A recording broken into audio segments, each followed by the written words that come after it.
नमस्कार दोस्तों, हम सभी हिंदुओं को रामायण की कहानी पता है, लेकिन इस महाकाव्य से जुड़े कुछ ऐसे भी प्रसंग हैं जिनके बारे में बहुत कम लोगों को पता है। आज हम बात करेंगे रामायण से जुड़े ऐसे ही कुछ प्रसंगों की।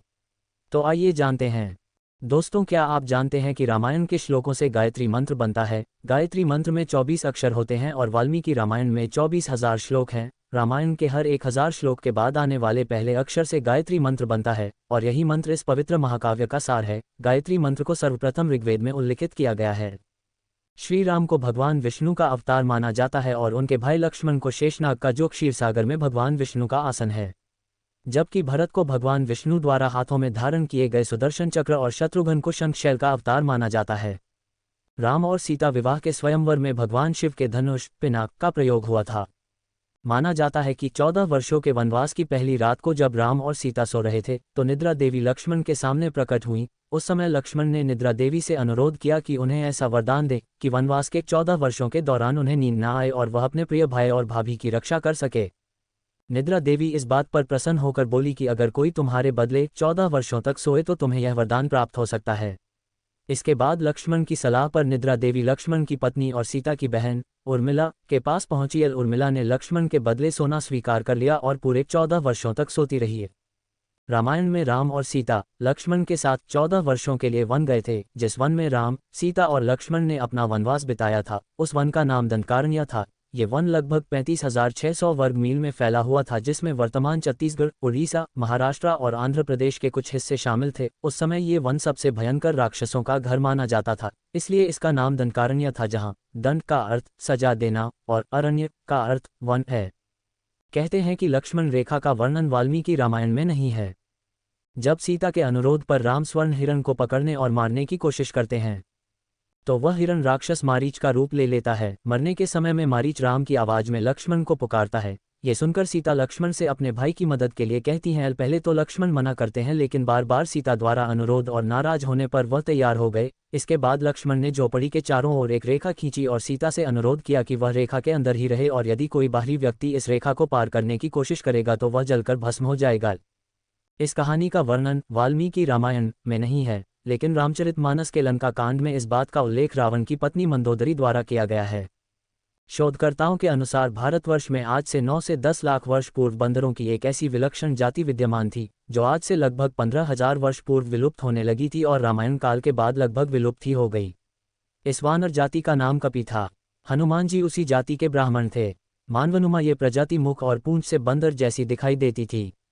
भारत से दुर्भाग्यवश कपि प्रजाति समाप्त हो गई, लेकिन कहा जाता है कि इंडोनेशिया देश के बाली नामक द्वीप में अब भी पुच्छधारी जंगली मनुष्यों का अस्तित्व विद्यमान है।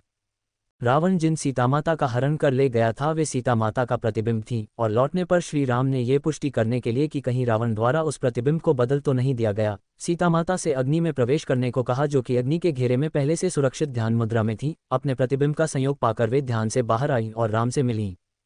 रावण एक बहुत बड़ा विद्वान था और उसने वेदों का अध्ययन किया था। रावण एक उत्कृष्ट वीणा वादक भी था, जिसके कारण उसके ध्वज में प्रतीक के रूप में वीणा अंकित था। रावण इस कला को ज्यादा पसंद नहीं करता था, लेकिन उसे यह यंत्र बजाना पसंद था। रामायण में वर्णित है कि रावण का छोटा भाई कुंभकर्ण लगातार 6 महीनों तक सोता रहता था और फिर सिर्फ एक दिन खाने के लिए उठता था और पुनः 6 महीनों तक सोता रहता था। लेकिन क्या आपको पता है कि कुंभकर्ण को सोने की आदत कैसे लगी थी? एक बार एक यज्ञ की समाप्ति पर प्रजापति ब्रह्मा कुंभकर्ण के सामने प्रकट हुए और उन्होंने कुंभकर्ण से वरदान मांगने को कहा। इंद्र को इस बात से डर लगा कि कहीं कुंभकर्ण वरदान में इंद्रासन न मांग ले, अतः उन्होंने देवी सरस्वती से अनुरोध किया कि वह कुंभकर्ण की जिह्वा पर बैठ जाएं, जिससे वह इंद्रासन के बदले निद्रासन मांग ले। इस प्रकार इंद्र की ईर्ष्या की वजह से कुंभकर्ण को सोने का वरदान प्राप्त हुआ था। रामायण की कहानी के अंतिम चरण में वर्णित है कि राम और लक्ष्मण ने वानर सेना की मदद से लंका पर विजय प्राप्त करने के लिए एक पुल का निर्माण किया था। ऐसा माना जाता है कि यह कहानी लगभग 1750 साल पहले की है। हाल ही में नासा ने पाक जलदमरुमध्य में श्रीलंका और भारत को जोड़ने वाले एक मानव निर्मित प्राचीन पुल की खोज की है और शोधकर्ताओं और पुरातत्वविदों के अनुसार इस पुल के निर्माण की अवधि रामायण महाकाव्य में वर्णित पुल के निर्माण काल से मिलती है। नासा के उपग्रहों द्वारा खोजे गए इस पुल को आदम का पुल कहा जाता है और इसकी लंबाई लगभग 30 किलोमीटर है। रामायण की पूरी कहानी पढ़ने के बाद हमें पता चलता है कि रावण एक क्रूर और सबसे विकराल राक्षस था, जिससे सभी लोग घृणा करते थे। जब रावण के भाइयों ने सीता के अपहरण की वजह से राम के हमले के बारे में सुना तो अपने भाई को आत्मसमर्पण करने की सलाह दी थी, ये सुनकर रावण ने इनकार कर दिया और राम के हाथों मरकर मोक्ष पाने की इच्छा प्रकट की। उसके कहा कि अगर राम और लक्ष्मण दो सामान्य इंसान हैं तो सीता मेरे पास ही रहेगी, क्योंकि मैं आसानी से उन दोनों को परास्त कर दूंगा, और यदि वे देवता हैं तो मैं उन दोनों के हाथों मरकर मोक्ष प्राप्त करूंगा।